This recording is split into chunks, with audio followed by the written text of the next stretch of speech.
years ago, we moved into this space, and the changes and the shifts have been massive as an organization. Yeah, and really meaningful. So I think I look at the journey that Watershed's been on and the story of our community at a larger narrative. I think that story is also very fitting for us as individuals. Well, yeah, not because it's Watershed's story, Right. though. It's a universal story. Yeah. I mean, you see this throughout history, but most pronounced in the Christ story, the death, the resurrection of Jesus. And, you know, we're trying to use human terms to describe something that we would say is deeply divine, the process of transformation. Absolutely. And so to look back and say, okay, there was this season of certainty, and then that gave way to this season of uncertainty or ambiguity, which then included some sense of pain and sacrifice and commitment, you know, and then this liminal season of not knowing what to do with any of it, or not having the language or the space to process that, and then coming into that sort of contemplative space. And so this is what Watershed has been experiencing. It's not the thing that we engineered. We've talked about that. Yes.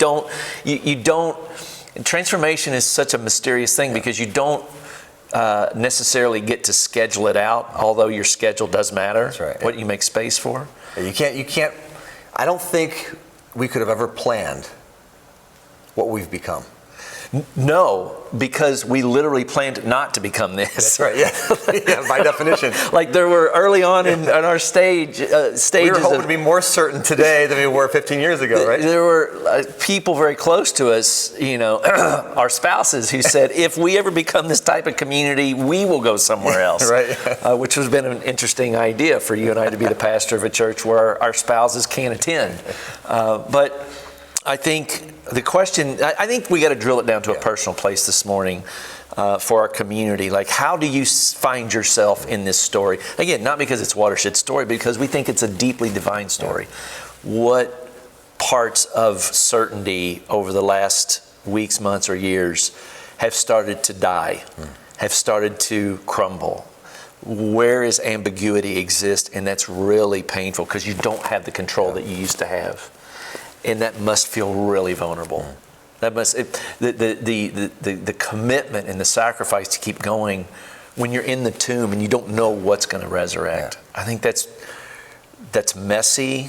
It's powerful, but like only you can interpret that for yourself. Like as you're hearing this, where are you able to kind of backtrack and go, oh yeah, in that relationship, in my finances, in my struggle with X, Y, or Z. And so it's so crucial when you get to have those encounters by yourself, those shifts, that you actually have community to have those changes in, right? So I think it's what creates a Watershed community, and maybe it's what makes us our best, is when we can come together with those kinds of questions, those kinds of shifts, and do it together. And knowing that it's like the intersections of all these things are both beautiful and sobering, because you know, we're all having seasons of control issues and vulnerability and pain and death and epiphany at different stages, over different things, over different realities.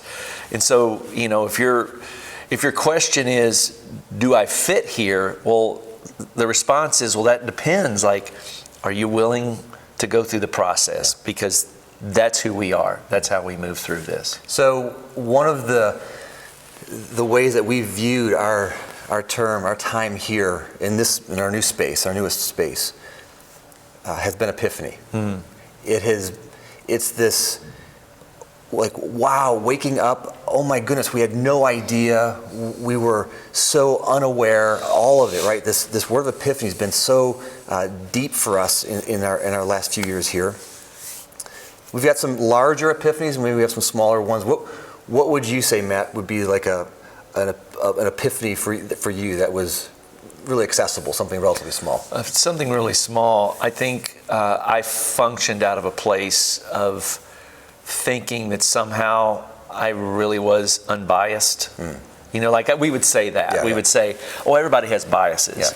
But I thought my biases had something to do with just my trauma. Yes. You know, I had no idea that Systems behind it. the systems behind it, that I was a fish in water and didn't realize that I was wet. Yeah. I.e., you know, in terms of my maleness and my whiteness, my straightness. Yeah, right. You know, those are things that feel really normal to me, but that's like there was no way for me to reflect upon that until over the past couple of years and go, oh, wait a minute, the idea of being a follower of Jesus is to wake up, is to have eyes when you couldn't formerly see and ears and couldn't formerly hear. And so that's, personally speaking, I think that's a big epiphany for me. And I think that bleeds into our organization, our community as well. What about you? I would say control. So early You're on, an Enneagram 6, really? I'm an Control? Enneagram 6. I'm shocked. I love control. Yeah, it's one of my many addictions. So early on, when loss of control was a negative thing, because then as though somehow my controlling it made it better. But the idea of loss of control was a negative thing. And I think, again, death resurrection is dying to that control and trying to say, all right, actually loss of control now is an epiphany for me. It also is an organizational thing that we've experienced, right? That I'm no longer in control. And that's a good thing for organization. And now others are in control. Other voices, other ways of leadership, other ways of seeing reality. Well, and I think it's even transcend the binary categories that you just named, because it's not about, okay, I'm no longer in control and someone else is. It's about shifting it from control to empowerment. It's from guardedness to generosity, and what it means to put down the things that have always sort of empowered you to take charge, or me to take charge, that have defined normalcy, and to say, we get to do something different here. There's a different world to create.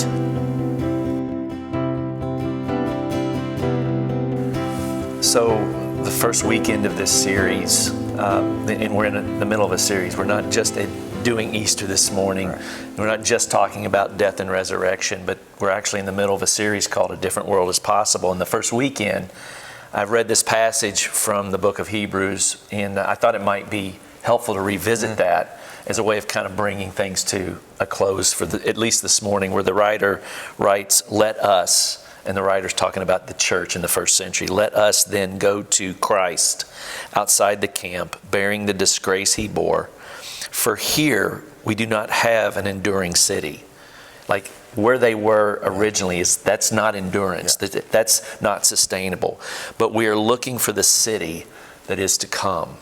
And I think if we were to kind of wrap everything up with a nice, neat bow, whatever change has been happening here over the last 15 years, it seems to always be in direct proximity to moving towards voices that have traditionally been silenced or been told, listen, your way of understanding the world, you're going to have to edit that to be a part of ours. Yeah.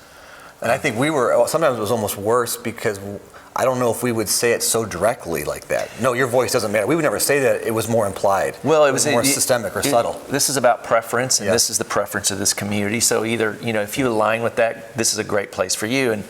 And what we've started to realize is that it's a deeply transformative experience when all of a sudden this space isn't just about safety, but it's about courage. Yeah. It's about redirecting the center of gravity to a place where this community and this world begins to work for everyone, not just a certain group of people.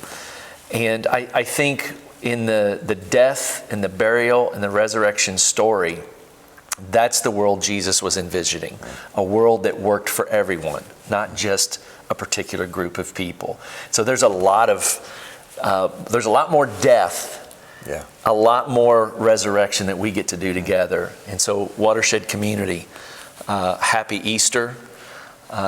Can't wait for us all to be together, in person, so that we get to continue to have this experience moving forward as a community that's not just centered in in love and compassion and grace, but we're awakening and struggling and loving together with a different world in mind, a world that we think is possible today.